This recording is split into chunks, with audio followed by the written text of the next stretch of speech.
লোকসভা ভোটের মুখে বিচারপতির পদ ছেড়েছেন অভিজিৎ গঙ্গোপাধ্যায়, যোগ দিয়েছেন বিজেপিতে। এখন কোথা থেকে তিনি প্রার্থী হবেন বা আদৌ হবেন কিনা তা নিয়ে জল্পনা চলছে।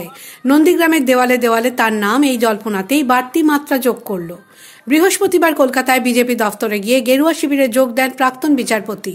দল এখনো আনুষ্ঠানিকভাবে কিছু ঘোষণা না করলেও তমলুকে তিনি প্রার্থী হবেন বলে শোনা যাচ্ছিল জনান্তিকে। নন্দীগ্রামের দেওয়াল লিখনে তাকে তমলুক লোকসভা কেন্দ্রের প্রার্থী হিসেবে দেখানো হয়েছে। নন্দীগ্রামের দেওয়াল লিখন নজরে আসতেই আলোড়ন পড়ে যায়, কারণ বিজেপি নেতৃত্ব এখন তমলুকের প্রার্থীর নাম ঘোষণা করেনি। অভিজিৎ গঙ্গোপাধ্যায় বর্তমান এক্স জাস্টিস, তো উনি দাঁড়াবেন এটা শুনছি। তো এখন সেই আশা নিয়ে আমরা দেওয়াল লেখা হচ্ছে দেখতে পাচ্ছি, ঠিক আছে। তো উনি যে দাঁড়ান সত্যি আমাদের গর্বের, আমাদের নন্দীগ্রামবাসী বা আমাদের পূর্ব মেদিনীপুর জেলার সত্যি গর্বের।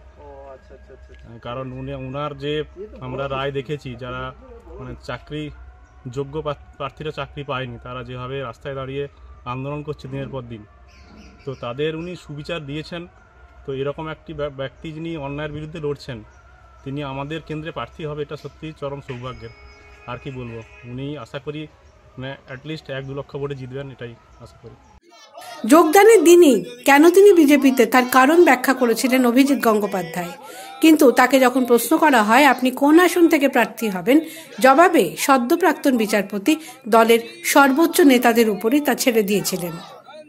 বিজেপি তো কোনো রাজনৈতিক দল নয়, উগ্র হিন্দুত্ববাদী একটা সংগঠন, আরএসএস দ্বারা পরিচালিত একটা ক্লাব বলা যেতে পারে বা একটা সংঘ বলা যেতে পারে।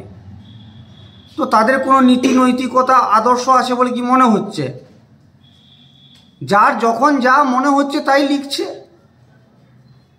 সে গাঙ্গুলি কি ডাঙ্গুলি, যা ইচ্ছা তারা লিখুক না, কোনো সমস্যা নেই। তমলুকের প্রার্থী হিসেবে তার নামে দেওয়াল লিখন শুরু হওয়ায় রাজনৈতিক মহলের অনেকেই ভাবছেন, তাহলে কি জল্পনাই এবার সত্যি হচ্ছে। The world bureau.